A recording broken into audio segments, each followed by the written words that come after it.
So once again, welcome to NYSERDA's second Regional Clean Energy Hubs to Advance an Inclusive Clean Energy Economy webinar.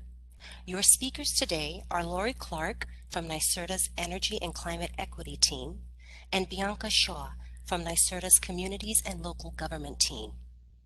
The purpose of this webinar is to provide an opportunity for attendees to hear NYSERDA's expectations for the hubs, learn about revisions to the solicitation, and to ask questions they may have on the Clearinghouse and Regional Clean Energy Hub solicitation. Our presenters are joined today by Jason Doling, Vice President of Communities and Partnerships, and Chris Cole, Director of Energy and Climate Equity, as well as Janice Dean, Deputy Counsel, and Tom Rood, Contract Manager. They will all be on hand to address any legal or contractual questions that may come up during today's call. And with that, I'd like to turn it over to Jason Doling to continue the presentation. Thank you, Lisa, and good morning, everyone. I realize I have not had the chance to meet everyone on this line yet, and that's something that I really look forward to doing, hopefully in person in the nearer future, but virtually until then.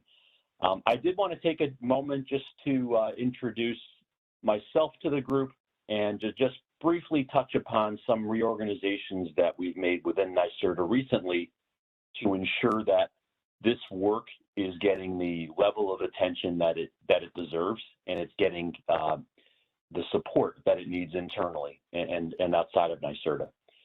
And so when I took over this role a few months back, it was with the recognition from Doreen Harris and our leadership team that having some of these critical portfolio-wide initiatives within a particular market focus in NYSERDA really was suboptimal in ensuring that we are achieving the requirements within the Climate Act and working as successfully as we can with communities. And so this new portfolio not only includes the energy and climate equity work that you are well familiar with, and that is supporting the hubs, but also includes our work with communities and local governments, clean energy siting, strategic partnerships, and workforce development.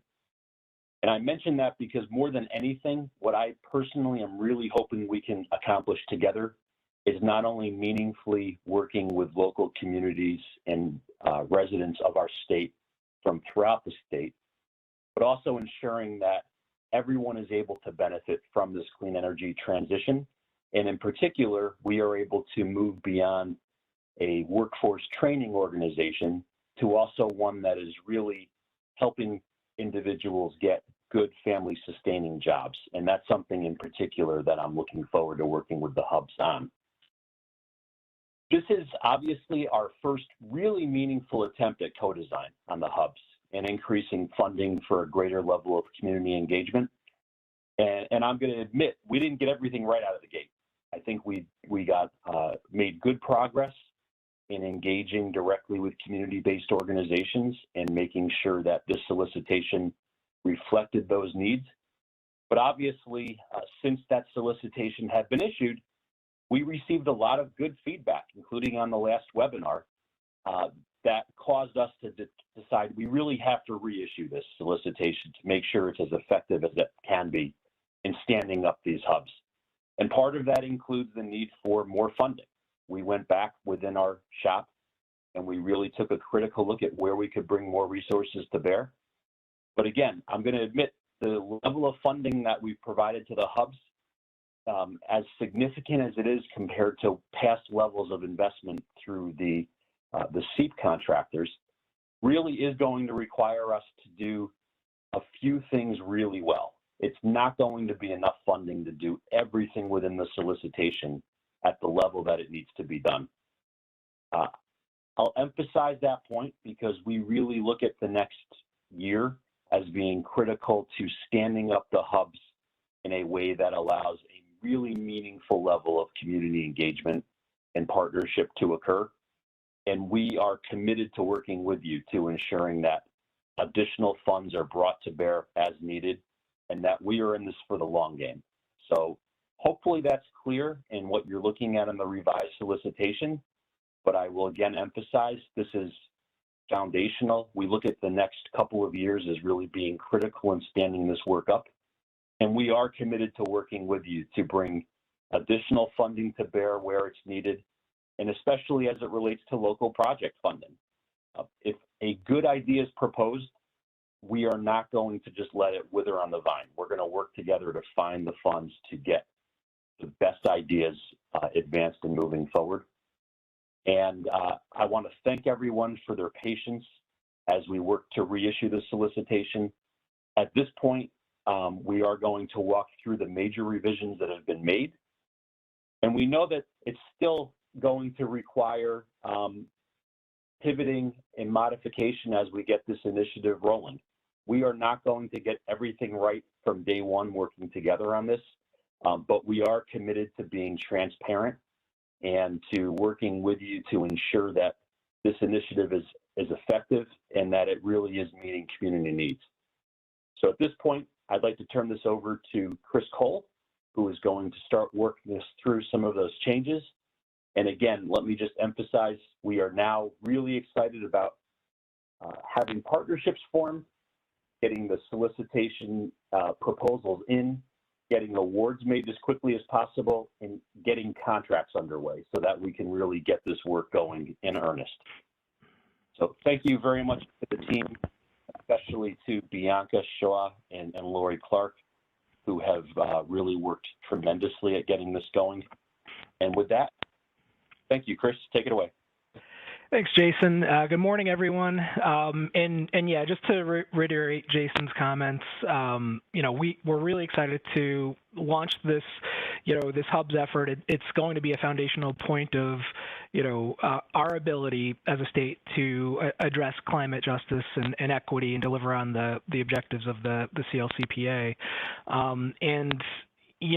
Before we get into kind of the full walkthrough of the RFP, I wanted to take another moment and just touch on some of the major revisions that have been made based on the feedback that we've received from everyone, going back to the first pre-bid webinar that we held. So, and these points, we'll touch on again throughout the conversation. But I want to just kind of speak to what has been changed and provide a little bit of a rationale in terms of the changes that we've made. So, the first kind of big area that we heard feedback on was contract terms. Specifically, the contracting for the Long Island Regional Clean Energy Hub. And so, kind of we had initially, kind of structured the RFP to provide a one-year contract for Long Island, which, would be much shorter than the other contracts that the hubs would have. And the reason for that is, we at NYSERDA fund the initiatives that we administer on Long Island through the Regional Greenhouse Gas Initiative. And so, essentially, we're allocated RGGI proceeds on an annual basis. And so that affected our ability to, provide a multi-year contract for the hub on Long Island. So as Jason mentioned, we did go back and looked at budgets and tried to move some things around and essentially, pull together enough funding to provide a 2-year initial contract for the Long Island hub. And in order to provide for statewide equity when it comes to the hub contracting, we're going to be structuring all of the hub contracts as initial 2-year contracts with an option for a 2-year review, or a 2-year renewal following a review, after the second year. So, essentially what we're contracting for is, a 4-year contract through the end of the Clean Energy Fund, which ends in 2025.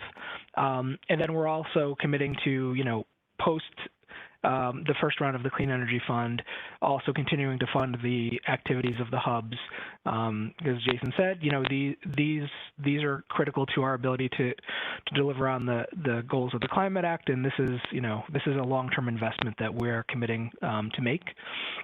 And so, the other kind of related issue related to contracts was the dynamics within New York City with respect to the number of hubs that we would contract for, in the New York metro area.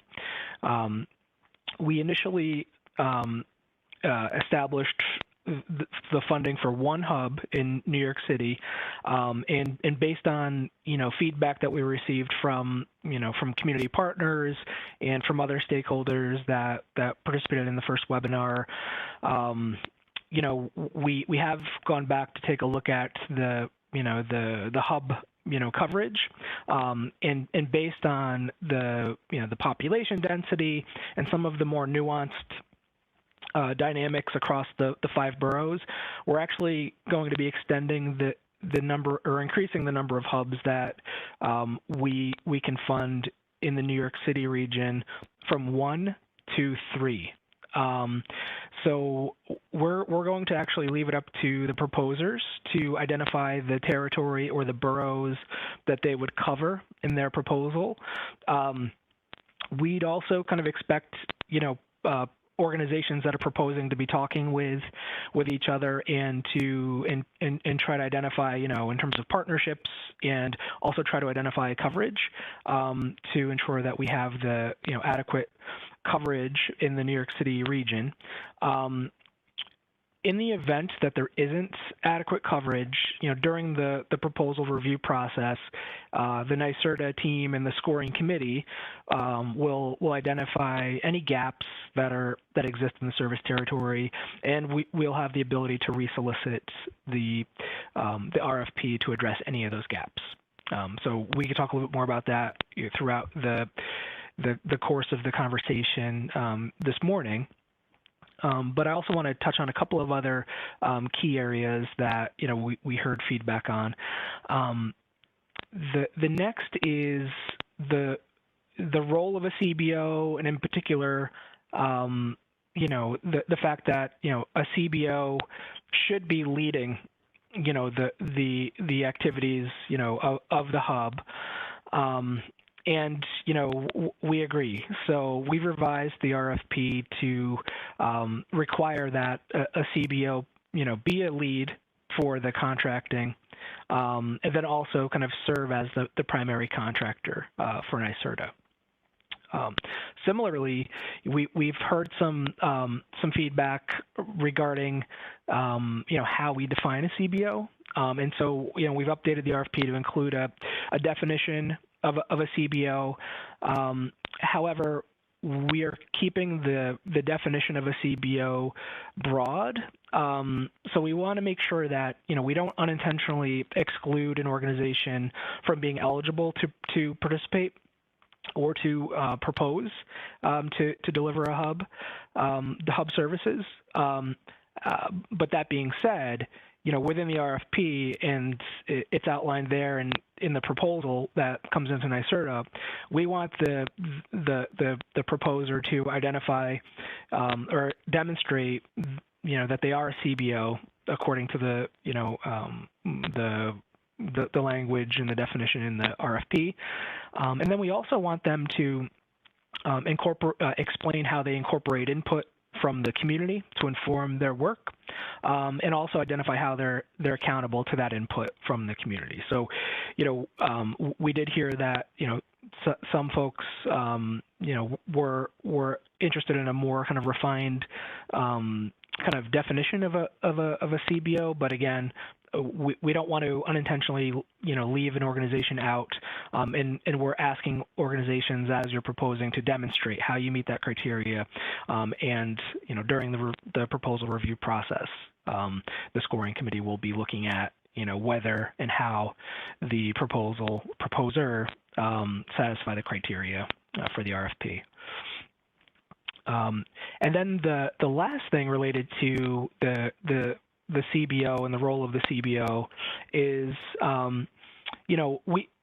we're asking for partnerships to be a core part of what the hubs are in essence, right? So we really need to make sure that we have organizations that are partnering to deliver services effectively across the region. And so, in kind of hearing some of the feedback and input from many of you, we've identified the fact that we probably should be thinking about the ability for a co-director role to be in place to make sure that we are kind of leveraging the strengths of the organizations that will form the infrastructure of the hub. And so there may be a co-director that is responsible for administration and a co-director that is responsible for kind of in-field activities or for strategy development. But we're leaving it up to the proposing teams to outline the management structure. If there is a co-director dynamic that is being proposed, we'll want to kind of see a clear kind of explanation on the roles and responsibilities of each of those directors. And we'll want to know from the proposer their view on why the proposed structure is credible and will lead to effective deployment and implementation of hub activities. And then the last thing I want to flag that had been part of some of the feedback we received was a question about the structure of reimbursements under the contract. So there was this RFP and the resulting contracts in the first RFP were structured as time and materials. So, on a regular cadence, the contractor would be submitting an invoice and any documentation available and necessary to justify, the time spent and any expenses incurred in delivering the work of the hub. But there's some feedback that maybe we should be considering a milestone-based reimbursement structure. But after considering it and looking at kind of the pros and cons, we've landed on proceeding with a time and materials basis for reimbursement. With the expectation that hubs will have administrative resources necessary to track hours, to document, collect receipts, document kind of expenses, and then submit that to NYSERDA. To address the potential for organizations not having adequate startup capital once the contracts are in place. We are also providing for an upfront payment of 10% of the value of the total 4-year contract to the hub, which we expect will help with any startup expenses that the organization has in preparing to kind of deliver the work outlined in the proposal and ultimately as part of the contract. Those are the primary changes that I wanted to flag. There are several other updates and modifications that Lori Clark and Bianca Shaw will talk through over the next hour or so. But again, just wanted to reiterate right off the top, these are the big ones. And now I'll turn it over to Lori and Bianca to further walk through the RFP. And, as Lisa said earlier, we will take questions on the changes in addition to any other questions that you might have during the Q&A session. And with that, let me turn it over to Lori. Thanks, everyone.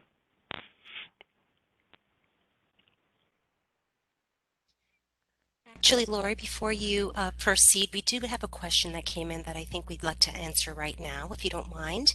And that question is from Pat. And the question is, CEF ends in 2025. Can someone please explain? Hi, Pat. This is Chris. I'll give you a response. So the Clean Energy Fund is authorized for 10 years from the Public Service Commission, and so we started in 2016, and the initial authorization of the CEF runs through 2025. The Public Service Commission will be picking back up on the Clean Energy Fund sometime in the 2023 2024 period to look at options for the next steps on the CEF. So hopefully that's helpful. And Jason, I see you popped on. So anything that you want to add to that? You covered it well. Only to add that it's really 2024 that will start that process with the Public Service Commission, and there will be plenty of opportunities for all of those on this call to be engaged in that publicly. So look forward to continue working with you and ensuring that the right level of support is going for all this important work. Thanks, Jason. We have one more question, if we can take that, and then we'll proceed towards the presentation. The next question is from Adam Flint, and the question reads, since the CBO definition remains elastic to include much larger institutionalized organizations, how will NYSERDA ensure that such organizations do not impose the rules under which they operate internally on smaller groups on regional teams? Chris, would you care to take that question? So, this is an area where, I think we want to be, kind of engaged, with the hubs and the participant or, partner organizations, right? So, we understand that there are some differences that, a smaller, nonprofit or community-based organization, might have in terms of just, how they do business.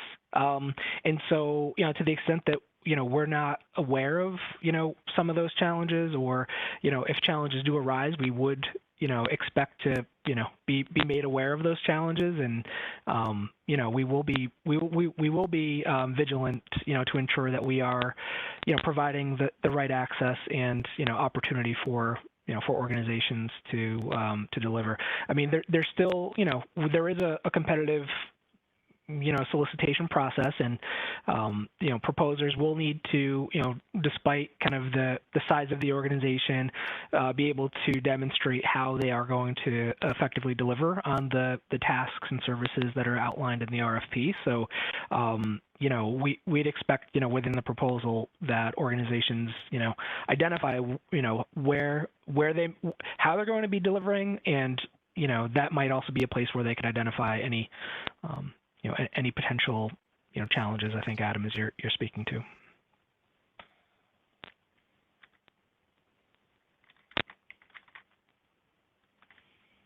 Thank you, Chris and Jason, and good morning, everyone. Thanks for tuning into today's webinar for RFP 4630, Regional Clean Energy Hub.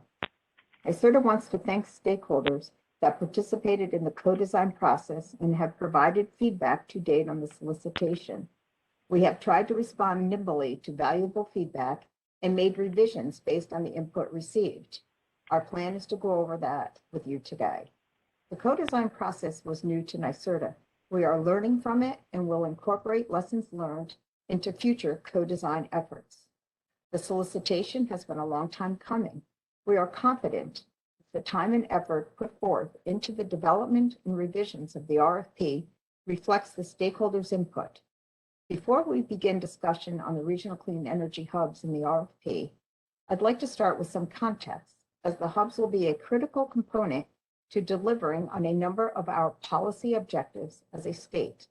The Climate Act not only set our nation-leading energy and environmental targets, its equity and climate justice requirements are aimed at ensuring that we bring all communities along as part of the clean energy transition, and requiring that underserved or otherwise disadvantaged communities to achieve a minimum of 35% of the benefits associated with clean energy and energy efficiency improvements, with a goal of 40% of benefits to disadvantaged communities.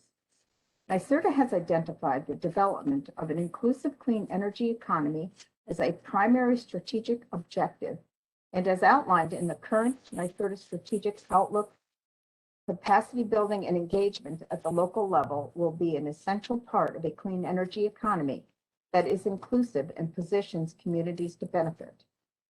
Community engagement and awareness is also outlined as a priority for the statewide LMI portfolio, which is a collaboration on an $880 million portfolio of energy efficiency initiatives between the investor-owned utilities and NYSERDA. The hubs will be primarily funded through this portfolio. Slide, please. Next slide. Thank you. I won't spend much time on the clearinghouse, but for those who did not get a chance to tune into the pre-recorded clearinghouse webinar or the June 8th Q&A session, we recommend you do so. The link to those webinars will be provided in the chat function. Statement of interest form submittals to the clearinghouse will be accepted through December 31st, 2021, allowing additional time for organizations to submit their interest in teaming with a hub. So far, we've received over 100 statement of interest submittals to team with a hub in the region. Participation in or use of the clearinghouse does not guarantee or disqualify an award or selection as part of a proposing team. Teaming arrangements are at the discretion of the individual organizations. To expand upon the revisions Chris mentioned earlier, Bianca and I will provide a bit more detail. We heard folks loud and clear that 9 weeks for proposal development was insufficient. As such, the proposal due date was extended till January 27, 2022, allowing for a 19-week response time to the RFP. As Jason and Chris both mentioned, we have substantially increased funding for this effort to $52,656,600, which includes an additional $16 million from the original solicitation. Program year was shortened to 4 years, allowing all contracts a 2-year initial term based upon satisfactory and annual review, with an option to renew for an additional 2 years at the sole discretion of NYSERDA. For all contracts in the 4th year, there will be an option to renew for an additional 4 years, depending upon availability of funds, for a total of 8 years. Given the population and concentration of disadvantaged communities in the New York City region, NYSERDA will accept proposals for 1 to 3 hubs to serve New York City, allowing NYSERDA to award up to a total of 12 agreements for this effort. Proposers should outline the boroughs they propose to serve and must demonstrate the ability to effectively provide necessary services in each borough. We've eliminated attachment A1, the budget form specifically for the Long Island region. We've removed rental or leasing costs as activities not eligible for funding. Fully burdened labor rates should be inclusive of fringe, overhead, general, and administrative costs. Throughout the course of the term of the contract, the contractor may propose campaigns by completing and submitting the straw man template, which will be provided upon contract execution, to NYSERDA for consideration for funding through the regional allocation. We've eliminated attachment E, sample agreement.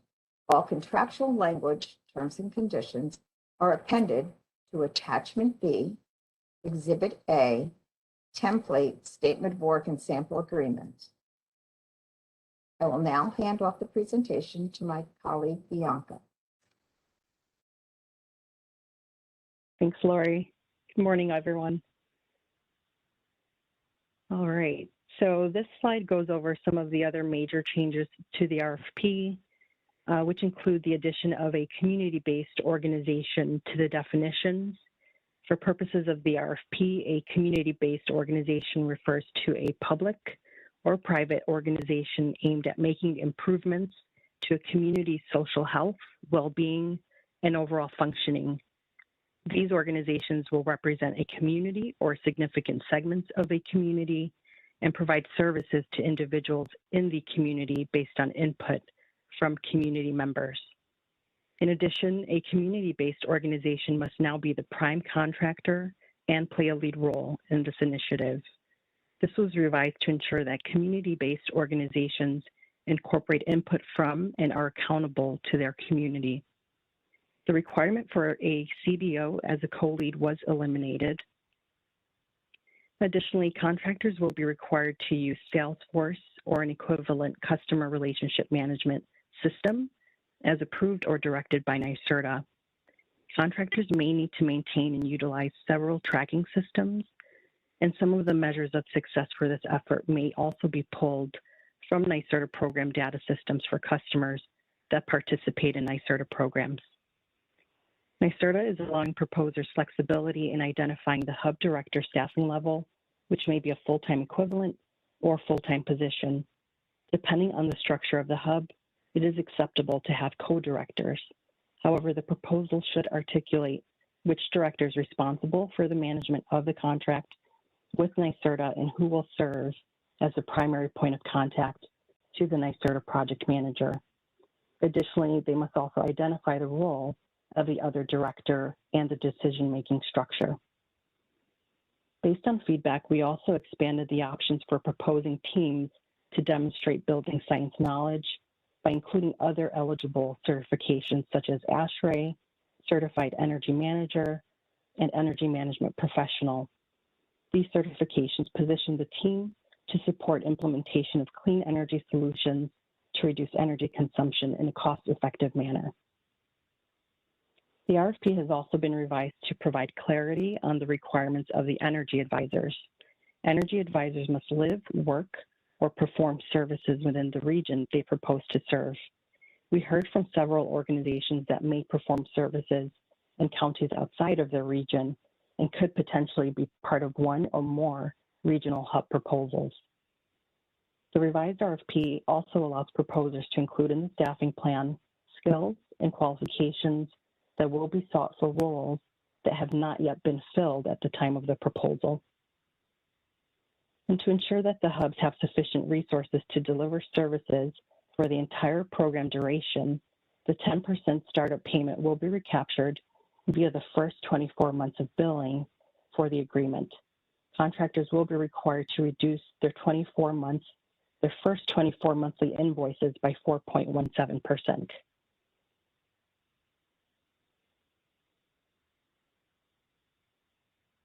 Next slide, please. Thank you. Next, I will review some of the contractual and structural aspects of the regional clean energy hubs. There will be one hub per region, with the exception of New York City. As mentioned earlier, NYSERDA will award up to 3 hub contracts for the New York City region based on population and the density of disadvantaged communities. Allocations for each region, excluding New York City, are based on a number of factors, which include a base funding amount of $1.85 million, the distribution of statewide population, the percentage of low to moderate income households, and the land area by region. We also recognize the importance of and want to emphasize a coordinated approach across each region and want to provide the proposing teams the opportunity and flexibility to develop the structure they think is most appropriate for their region. To increase the impact of the funds available through the solicitation and to ensure that funds can be used to accelerate or build on work that is already happening within these communities, funding under this RFP should not be used for the creation or standing up of a new organization.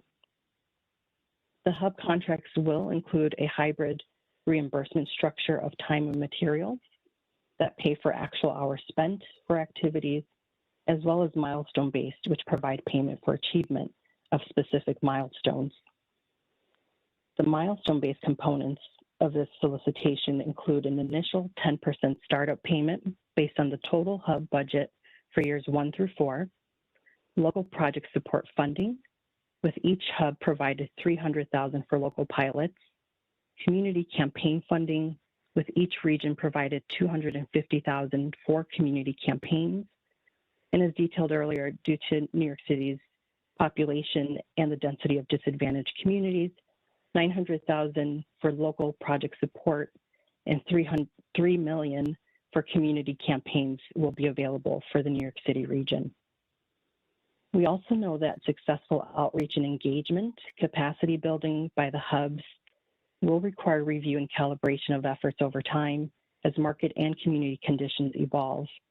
As hubs identify barriers and opportunities, particularly for reaching resourced, and overburdened communities, effectively increasing participation in programs in each region will be a consistent focus. As such, NYSERDA plans to form a community engagement and hub advisory group. The name is yet to be determined. This group will regularly share best practices and provide recommendations more broadly to NYSERDA that can be used to inform the hub strategy in coordination with other program activities to engage diverse communities in clean energy program development and planning. This will ensure an appropriate level of accountability and transparency statewide and in each region. This advisory group is still under development, and details of the structure, including composition of this larger effort, are still being determined. Thank you. This next slide addresses proposer eligibility. Proposals that do not include meaningful teaming arrangements with local and other organizations within their region will not be favorably evaluated. NYSERDA does not anticipate any organization being successful in delivering these services independently and expects that a successful proposal will include subcontractors and partner organizations to provide these services and to ensure adequate coverage of all counties within each region. Proposers must demonstrate that they are an active community-based organization in the region that they will serve, and identify the organization has in place to incorporate input from the community and how the organization is accountable to community input. This solicitation is not intended to fund the construction of buildings or physical places for the awarded contractors. Funding via this RFP is intended to supplement and build capacity of existing organizations that already provide programs or services to address energy, environmental, housing, health, education, or other human service needs at the local level for the benefit of residents, small businesses, nonprofits, and affordable housing owners in rural and otherwise disadvantaged communities. We anticipate the bulk of the funding shall be used to support staff time for advisor activities. And with that, I will hand it back to you, Lori.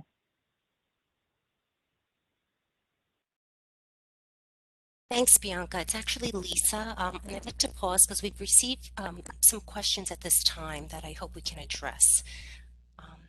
The first question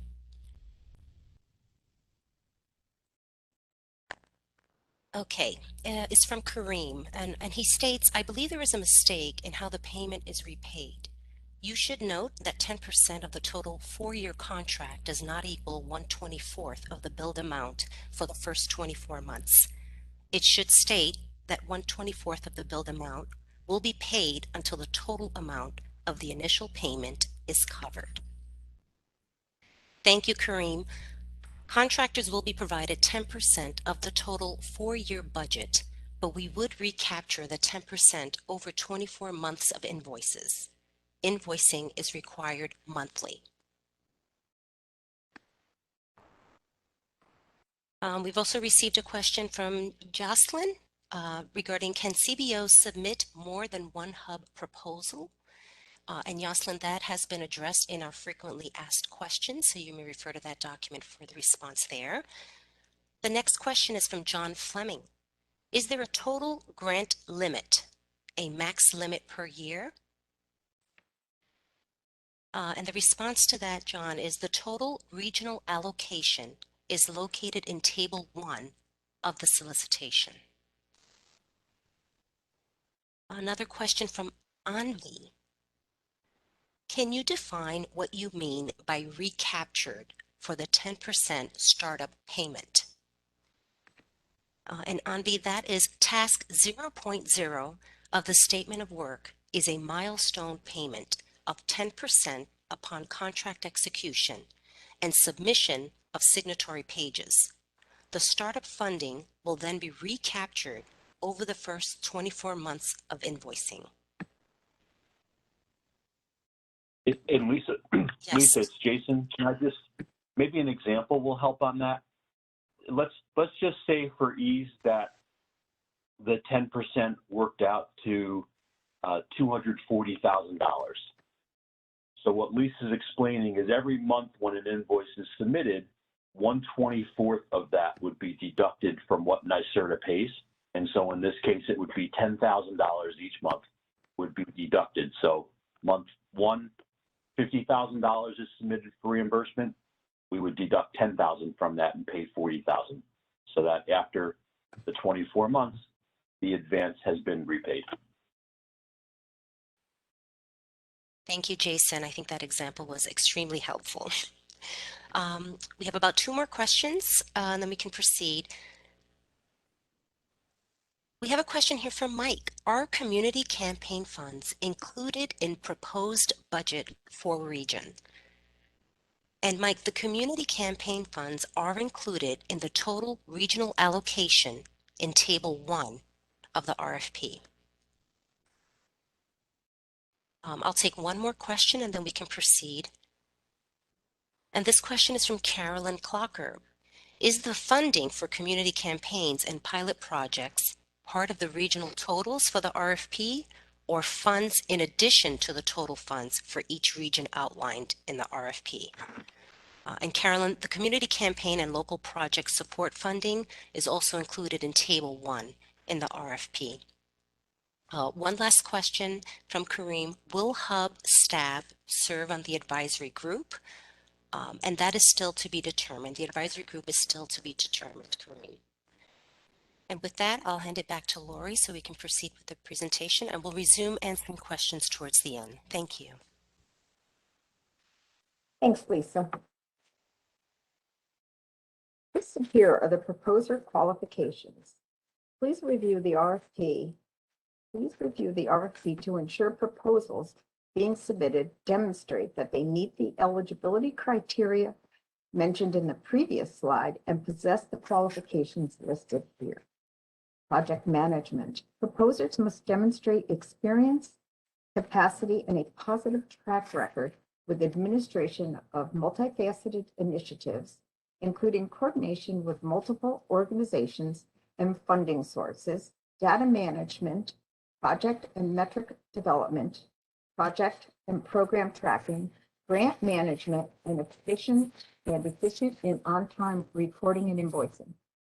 Proposers shall also demonstrate their ability to actively manage the proposer team, including providing training and strategic direction, as well as administrative oversight. Partnerships.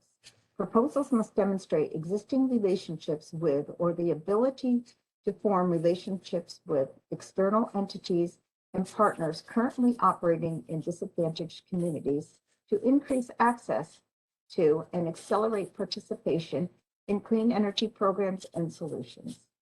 Successful partnerships will be those that can quantify results with meaningful metrics. Example, customer participation. Staffing, ability of the contractor to deploy multilingual, culturally appropriate staff that are representative of the communities within the entire region. Staff must possess the required skills to effectively communicate with and facilitate meetings and planning with a diverse group of individuals, persuasively with empathy and patience. At least one member of the team shall have a comprehensive knowledge of building science. Regional coverage. It is NYSERDA's intent to award one contract per region, except the New York City region, where up to 3 contracts may be awarded. A separate proposal must be prepared and submitted for each region a proposer seeks to serve. It is expected that hubs will need to scale the resources, staffing, and funding for each year of the program as capacity is developed and services are expanded. As such, the services are broken out into two categories. The core services that are expected to be delivered beginning the first year of the contract and throughout the contract period as shown on this slide, and additional services that we will touch on in the next slide. Please note that an initial 10% startup payment for years 1 through 4 will be provided upon contract execution to begin on the core services. Proposers should complete a schedule of hub activities, attachment B, outlining the team's strategy and timeline for all services required in this RFP. Program management and administrative functions. The contractor shall provide program management and implementation services, including, but not limited to, developing and revising program materials, program resources, and project management tools to measure success, tracking of program metrics, and ongoing administration, which includes timely invoicing, training, strategic planning, budget tracking, monthly reporting of the hubs. To inform the strategic direction of the hub, the contractor will be required to conduct an analysis of regional needs, barriers, and opportunities in the region to advance an inclusive clean energy economy. Outreach and awareness. The team shall provide outreach and awareness to communities on available programs and resources with the goal of increasing participation. The RFP provides examples of programs and resources that the hubs will promote, so I won't go over that list here, but it includes non-NYSERDA programs and resources. Community campaigns. Streamline and align efforts to expand the reach of existing community campaigns. Conduct targeted campaigns based on market need and regional opportunities with the goal to increase awareness of clean energy solutions and aggregate demand, similar to the Solarize or Heat Smart community models, to reduce soft costs such as marketing and customer acquisition, and drive installations of clean energy technologies and solutions, including but not limited to energy efficiency, air source heat pumps, ground source heat pumps, solar, electric vehicles, etc. Energy education. Conduct energy literacy and education opportunities as part of events, campaigns, or standalone events. And project coordination. Work with partner organizations to coordinate NYSERDA-funded projects with other local, state, and federal programs and resources. This is to reduce the number of deferrals. The hub's additional services are expected to be delivered, but are anticipated to scale up over the program period. The scaling up of these services should be reflected in the schedule of hub activities, which is attachment D.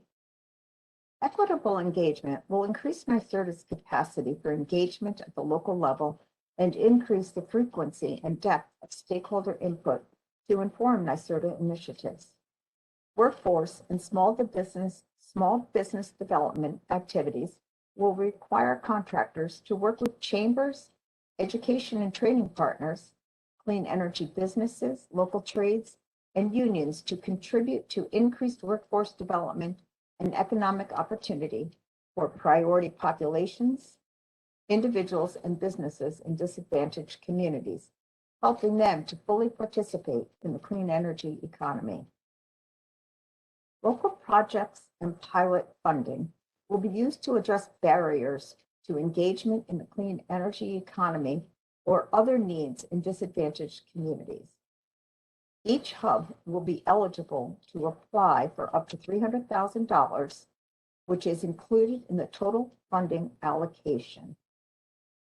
And now back to Bianca to finish up the remaining slides. Thank you, Lori. All right, so these are the required and other supporting documents to include along with your proposal submission. To clarify, Attachment A should be completed for all regions, and we have eliminated Attachment A1, which was for Long Island proposers. So to reiterate, proposers for the Long Island region should now complete Attachment A budget form. Proposals should also not exceed 30 pages in length. Supporting documents such as resumes, references, the statement of work, or other supporting documents do not count towards that page limit. However, proposals should be concise and fully address the evaluation criteria in Section 6 of the RFP. Proposals that exceed the page limits or fail to follow the format guidelines may be rejected as non-responsive. Next slide, please. Thank you. To submit a proposal for the solicitation, visit NYSERDA's current funding opportunity webpage. The link will be shared in the chat for reference. The RFP and all required forms are located under Associated Documents. For existing users, log into NYSERDA's system. Your login is your email address, followed by .NYSERDA. For new users, please read the application instructions and portal training guide document. Also, please bear in mind that proposals must be submitted electronically via the Salesforce portal, so we highly recommend testing out your access to the portal, giving your team sufficient time to compile the required attachments and supplemental documents, as well as identifying who's responsible for uploading and submitting the proposal well before the due date. Next slide.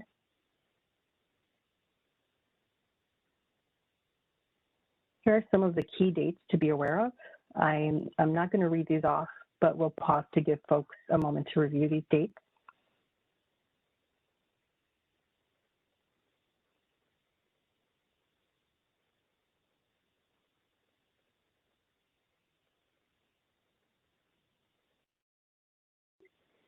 One important change that I do want to reiterate for folks is that the proposal due date has now been extended through January 27th of 2022, giving folks a total of 19 weeks to submit proposals and to form teams.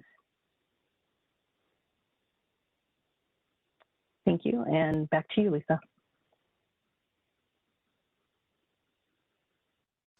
Thanks so much, Bianca and Lori.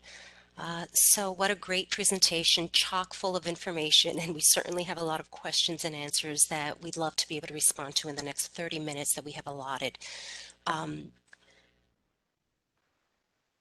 Okay, so we have a question here regarding the 300,000 local pilot funding. The question is from Annie, and it reads, can you please explain what the 300,000 local pilot funding can be used for? And Annie, use of funding shall be for efforts that facilitate access to clean energy solutions or improve engagement of disadvantaged communities located within the hub service area. Additional details and examples for the local project support funding is located in the additional services section of the RFP. The next question is from Jennifer. If hubs are using NYSERDA's Salesforce system to invoice for time and materials, can you speak to the details that would be expected? Can the hub develop a system to track time and summarize activities in NYSERDA's Salesforce? Or will NYSERDA ask for an entry of each activity? If not, does NYSERDA plan to update and streamline their existing system? Great question, Jennifer. It is partially answered in the FAQ number 17. We do not envision the hubs to report individual activities into Salesforce. As such, contractors should track their activities, hours, and expenses in their own system. A monthly report template will be provided upon contract execution for contractors to complete summarizing their activities and outcomes. Nicole had a question here. What role do you see a county playing in this? And Nicole, that has been addressed at number 16 of the frequently asked questions. So you can refer to that. The next question we have here is from Abigail. And Abigail asks, am I correct to believe that the total funding allocation table on page 18 of RFP includes the $250,000 for community campaigns and $300,000 for local project support, meaning that the 4-year budget we submit should total $550,000 less than the total funding allocation for our region?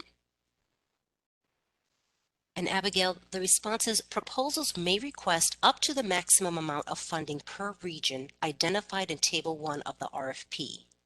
The local project support of $250,000 and community campaign of $300,000 is included in Table 1 and will be approved for use by NYSERDA upon submission of the local project support application and/or submission of the community campaign strawman request.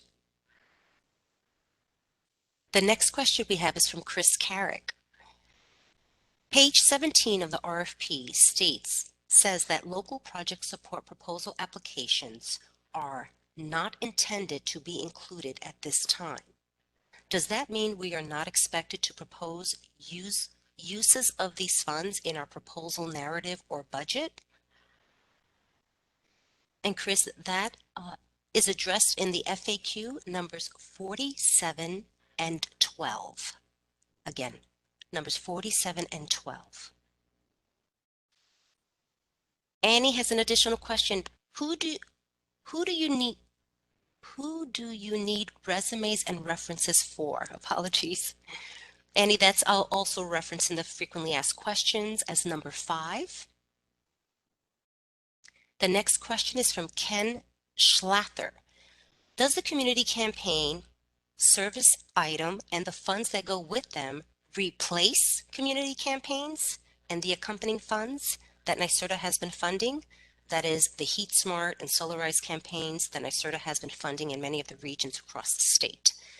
And Ken, that is also addressed in the frequently asked questions under number 32, FAQ number 32. Another question from Chris Carrick.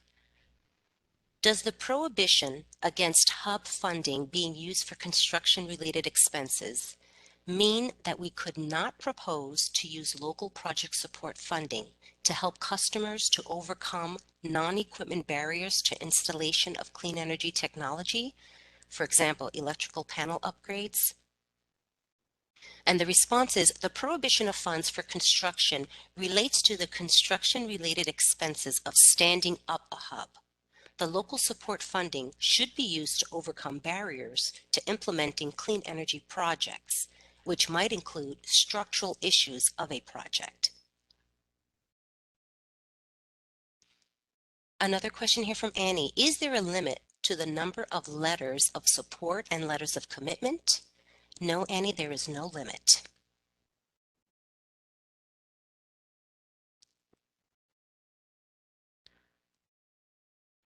Okay, another question. Page 10 reads, all community campaign funding must be approved by NYSERDA prior to incurring any costs. Does this mean that each specific expense item must be approved, or will hubs be expected to propose an overall campaign budget that NYSERDA will approve before the campaign begins? Contractors should complete and submit the strawman template to be provided upon contract execution to NYSERDA for consideration for funding through their regional allocation. No cost for campaigns shall be incurred prior to submittal and approval of the strawman template. As a follow-up to that, will NYSERDA's strawman template for community campaigns allow for hubs to propose multi-year campaigns, or will these be 1 year at a time? And the response is, yes, that is acceptable. The strawman should outline the duration of each campaign. We have a question from John Fleming.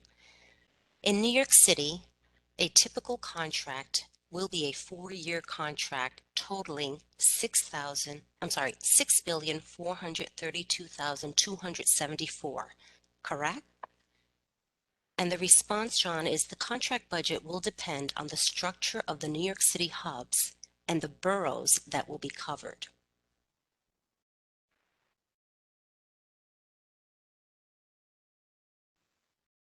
We have a follow-up question from Abigail that reads, so we have to know in advance what our community campaign and local project support needs are going to be? And the response, Abigail, is no. Once the contract is executed, contractors will be provided with the local project support application and strawman for community campaigns.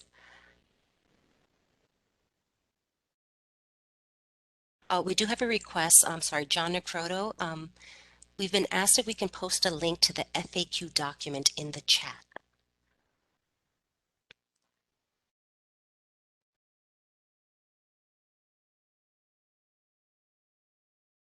Okay, apologies. I'm just trying to follow up here. Okay, we have a great question from Noah. If there are multiple hubs in New York City, does NYSERDA have a preference for geographic focused hubs? For example, Brooklyn and Queens versus sectoral hubs. For example, multifamily versus 1 through 4 family. And Noah will take this back and respond in the FAQ.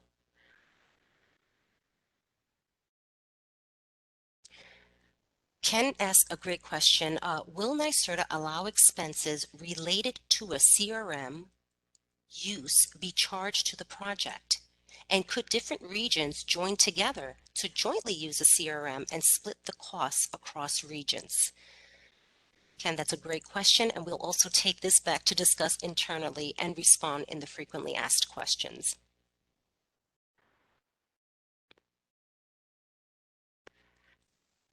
Okay, we have a question here from Ryan. Will NYSERDA be providing a standardized CRM for hubs? Additionally, will there be an associated hub website statewide, or will regional hubs be responsible for developing their own? Ryan, yes, we will provide Salesforce or an equivalent CRM for hubs to use. And yes, there will be a hub program website hosted by NYSERDA. However, contractors may also include information on their own website regarding the hubs. Okay. We have a great question from Glenn.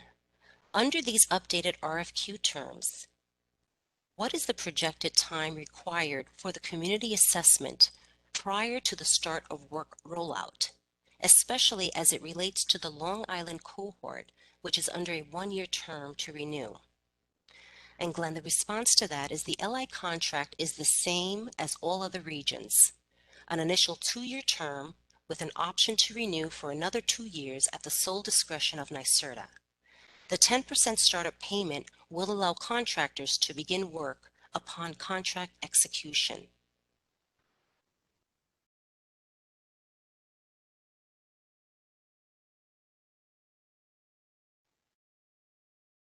We have another question from Chris. The RFP says that NYSERDA will provide marketing materials like flyers, but will hubs be allowed to or expected to allocate funds towards other advertising costs like radio? And Chris, that is partially answered in the frequently asked questions number 37. And Lisa, I'll just jump in there to answer a little bit further. So Chris, if in fact that's part of your proposal, I would include that in your budget under the category, I think it's other costs. If you see that it's a marketing expense, to put that line item into your budget.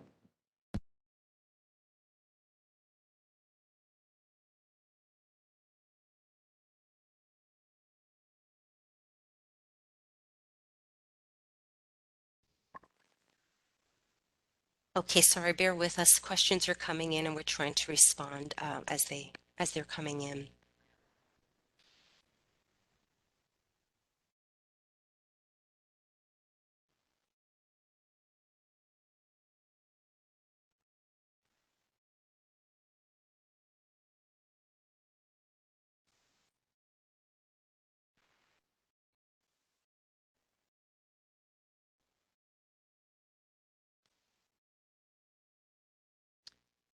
Okay, there is a question.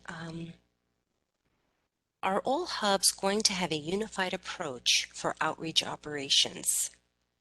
And the response is contractors should detail their outreach strategy based on regional needs and opportunities.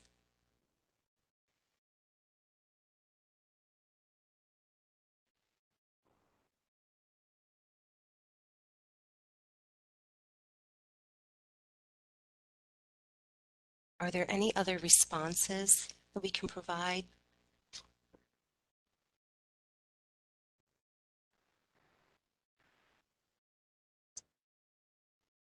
So I think I'll jump in on Annie's question.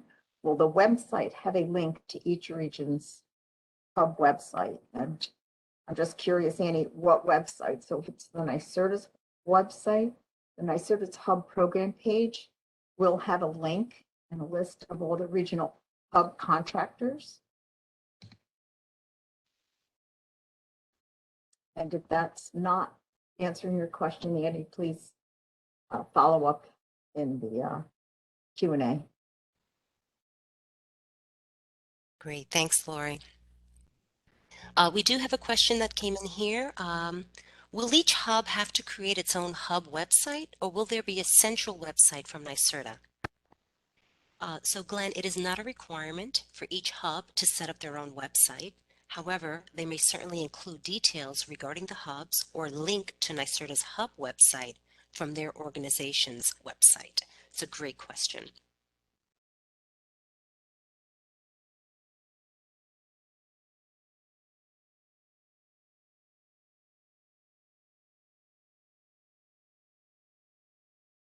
Jennifer has another question. Can you speak more to the standardized CRM that NYSERDA plans to develop for hubs? Would hubs be able to develop their own CRM system? Yes, Jennifer, we're getting a lot of great questions about the CRM. So this is another one that we will take back and discuss internally and respond back via the frequently asked questions. Thank you, everyone, for these great thought-provoking questions.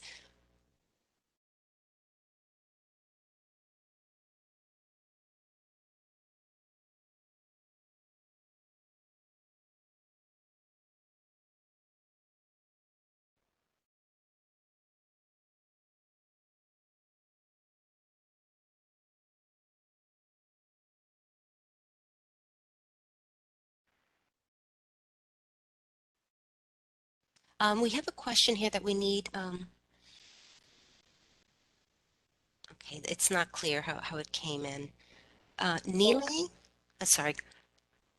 Hi, Elise. So it's Yes, Lori. I'll just jump in. I see a thank you. couple questions. Nile, Yes. I work for DPCRA, so this is important. And then it says DPS. So I don't know if that's a question, if you could just clarify that in the Q&A. And then I think Annie followed up with saying, yes, the NYSERDA website, will they be able to click on North Country and go to the North Country hub website? So that is correct. When we get the program page up and running after contracts are executed, that's how that will happen. Thanks, Lori. We have a question here from William. New York City is made up of 5 boroughs and will not break down cleanly into 3 regions. How will proposers from New York City ensure that all regions are being covered? Or will NYSERDA define the New York City regions based on the solicitations that they receive? And the response, William, is that the hubs will be determined based on the proposals received. As stated previously, if there is a gap identified, NYSERDA may resolicit proposals for the region.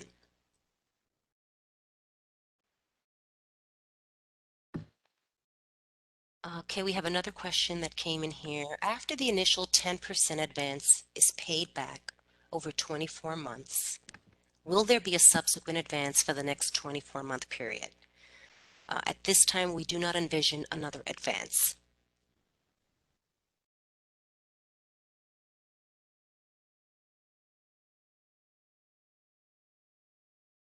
Okay, we have about 13 minutes left, and this is there are a lot of great, rich questions coming in that we're still trying to prepare responses for.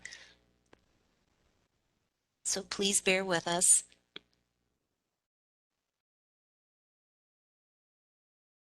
I want to make sure we're covering all the questions here.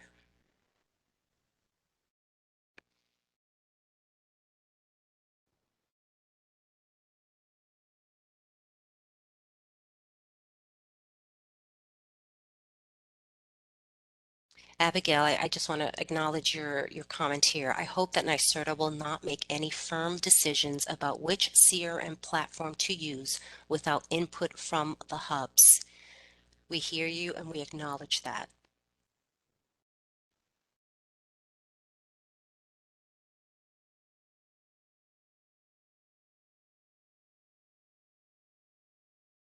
Chris has a statement, more of a statement than a question. But we only have 7 weeks from the date of the revised RFP to the due date to form partnerships, which presents a challenge for those of us who weren't sure that we would submit a proposal under the old guidelines. And of course, we have the holidays coming up. Point taken, Chris. So, we understand we were working against holiday schedules, and we will take that feedback internally.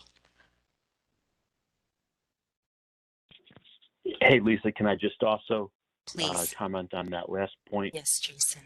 So clearly, this is all a balance in terms of giving it sufficient time for meaningful partnerships to form, and also knowing that every month we push out is a month that the hubs aren't formed. So realistically, if proposals are coming in the end of January, and then we're conducting the review, and then we're contracting, and you can add a couple of months to that on a good basis with everybody really prioritizing the need to get this done. And what we want to avoid is that we're into late spring, summer of next year, and we still don't have the hubs up and running. So our approach is, let's get this as effective as we possibly can, and let's start demonstrating beyond just words that we really are action oriented. So the hope is that organizations can leverage the other tools that have been done in the past, including the lists of firms that are interested in partnering, and keeping that deadline so that 7 weeks from now, we're getting proposals in, and a couple of months after that, we are seeing hubs formed and having work begin in earnest. Thanks, Jason, for clarifying that. Okay, so in the interest of time, we do have 10 minutes left. So I'd like to try to get to what remaining questions we can.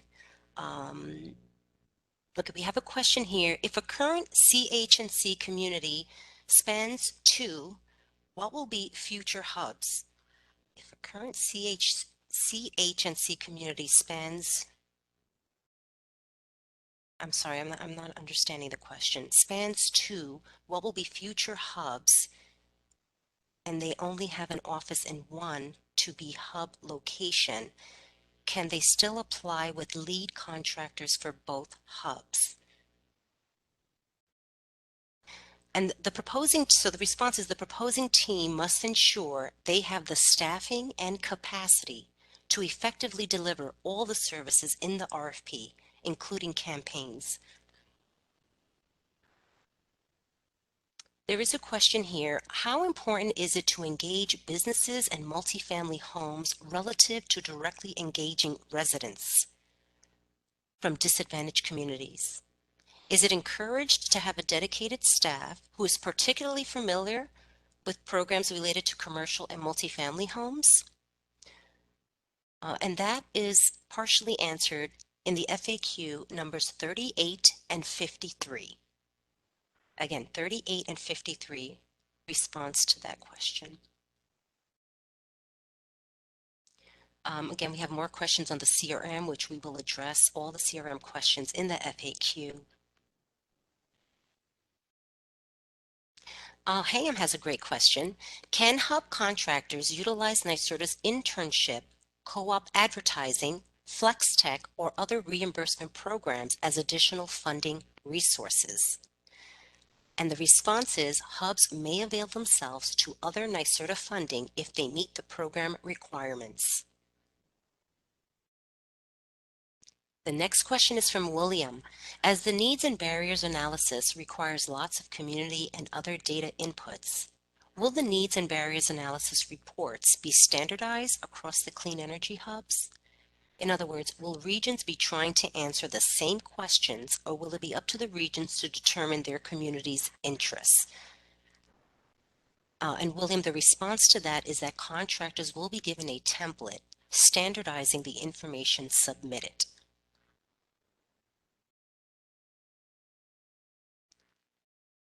Okay, we have a follow-up question from Nile. My question was, will hubs be required to have unified outreach flyers? NYSERDA will provide a toolkit and resources of hub-branded materials that can be customized to fit regional needs. Contractors may also identify marketing that is collateral needs and work with NYSERDA's corporate marketing team to develop those resources.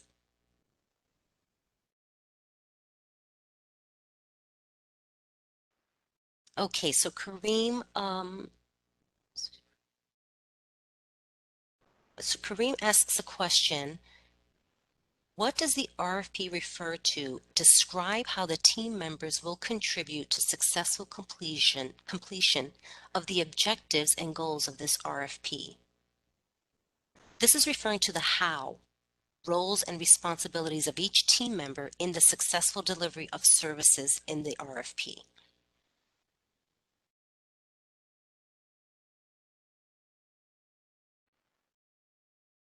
Another question here from John Fleming. If NYSERDA decides to resolicit New York City, will that require rejecting the solicitations received, requiring those proposers to resubmit applications? And John, that was addressed in the frequently asked questions number 2. Again, frequently asked questions number 2.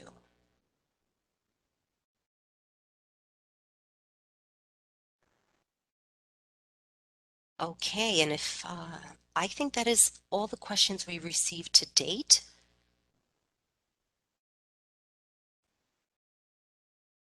Just check once more. Yes, it looks like we have covered as many of the questions that have come in. So unless anyone has, we do have 6 minutes. So unless anyone has any additional questions they'd like to put in the Q&A, we're going to go ahead and proceed with wrapping up the webinar.